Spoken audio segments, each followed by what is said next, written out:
Assalamualaikum warahmatullahi wabarakatuh.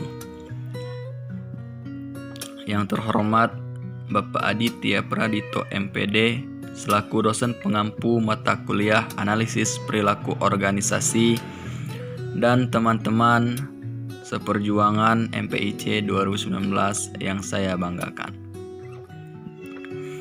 Izin memperkenalkan diri, saya Agung Virgian, NPM 1911030249, Prodi Manajemen Pendidikan Islam, semester 4, kelas C, Fakultas Tarbiyah, UIN Raden Intan Lampung. Pada kesempatan kali ini, saya akan membawa materi mengenai manajemen konflik. Konflik. Apa itu konflik? Menurut Kamus Besar Bahasa Indonesia, konflik dapat diartikan sebagai percekcokan, perselisihan, dan pertentangan.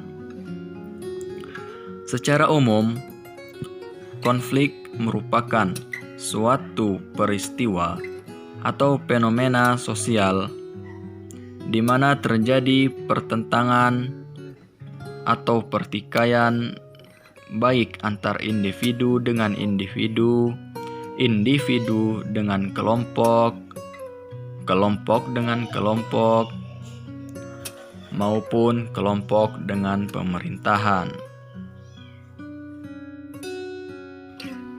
Jenis-jenis konflik. Yang pertama yaitu konflik dalam diri individu, yang kedua konflik antar individu, yang ketiga konflik antar individu dan kelompok, yang keempat konflik antar kelompok, dan yang terakhir konflik antar organisasi. Dampak konflik. Konflik bukanlah sesuatu yang harus ditakutkan, tetapi merupakan suatu hal yang perlu dikelola agar dapat memberikan kontribusi bagi pencapaian tujuan organisasi. Jika konflik dikelola dengan baik, maka dapat menemukan kreativitas, inovasi dalam pemecahan masalah, dan menumbuhkan perubahan positif bagi perkembangan organisasi. Akan tetapi, jika konflik tidak dapat dikendalikan, maka dapat mengakibatkan kinerja organisasi rendah dan buruk. Manajemen konflik. Konflik yang muncul dalam teamwork merupakan akibat adanya perbedaan kepribadian, persepsi tujuan, pengalaman, motivasi, atau kepercayaan setiap orang yang saling berinteraksi dalam pekerjaan.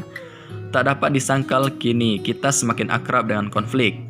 Namun kita tidak perlu merasa takut, karena konflik tidak selamanya membawa akibat buruk jika dapat dikelola dengan baik. Justru dengan adanya konflik akan memancing daya kreasi dan inovasi anggota organisasi, baik individu maupun kolektif. Leise mengatakan bahwa pemecahan konflik bukan berarti menghilangkan konflik, melainkan menyambutnya dengan baik dalam kehidupan kita, belajar darinya, dan terus bergerak maju. Lebih tepatnya, kita harus mengalir bersama konflik. Strategi penyelesaian konflik. Yang pertama, avoiding atau gaya kura-kura.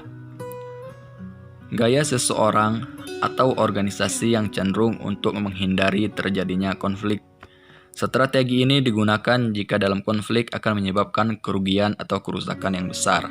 Yang kedua yaitu accommodating atau gaya rusa. Gaya ini mengumpulkan dan mengakomodasi pendapat-pendapat dan kepentingan pihak yang terlibat konflik. Selanjutnya dicari jalan keluar dengan tetap mengutamakan kepentingan kelompok lain atas dasar pendapat yang diperoleh.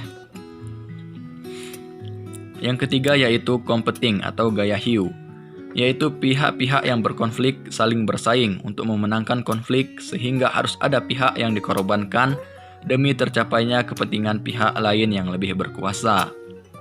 Yang keempat yaitu compromising atau gaya rubah. Gaya menyelesaikan konflik dengan negosiasi dengan pihak yang berkonflik sehingga menghasilkan jalan tengah yang sama-sama memuaskan. Dan yang terakhir yaitu collaborating atau gaya burung hantu, yaitu gaya di mana pihak yang berkonflik bekerja sama secara sinergis dalam menyelesaikan persoalan sehingga kepentingan kedua belah pihak tercapai. Sekian dari saya. Wassalamualaikum warahmatullahi wabarakatuh.